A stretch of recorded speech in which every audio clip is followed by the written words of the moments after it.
تو قرآن کے جو بنیادی احکامات ہیں، اس لیے قرآن سورہ قمر میں جو تکرار ہے نا اس بات کی کہ لقد یسرنا القرآن للذکر، ہم نے قرآن کو نصیحت کے لیے، سمجھنے کے لیے آسان بنایا ہے کوئی سمجھنے والا؟ تو قرآن کی تو یہ اسپرٹ ہے. تو ہمارا مقصد یہ رہتا ہے کہ دیکھیے قرآن کو یہ احساس ہو لوگوں میں، اور یہ غلطی ہم بچپن سے کرتے ہیں. چھوٹے بچے کو ہم قرآن سے انٹروڈیوس کراتے ہیں اس کے حروف سے، اور اس کو ہم ناظرہ قرآن کہتے ہیں، یعنی دیکھا ہوا. ناظرہ دیکھی ہوئی چیز ہوتی ہے، تو یعنی قرآن دیکھ لو، یہ سمجھنے کی چیز نہیں ہے. تو ایک تو بچپن سے اس کو تربیت ہم یہ دے رہے ہیں کہ تم اللاجیکل کام کرنا، خلاف عقل، کیونکہ وہ زندگی میں کسی اور کتاب کو بنا سمجھے نہیں پڑھتا. قرآن کے لیے یہ اسے میسج دیا جاتا ہے کہ اس کو سمجھنے کی ضرورت نہیں ہے، اس کو صرف پہچان لو اور پڑھ لو.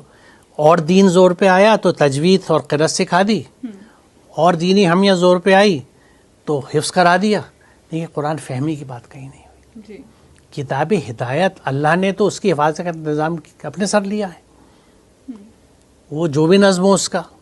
آپ کو تو حکم ہے عمل کرنے کا، جو میں نے ابھی یہ آیت جو رکھی تھی کہ اتبعوا ما انزل الیکم من ربکم، اتباع کرو جو تمہاری رب کی طرف سے نازل ہوا ہے.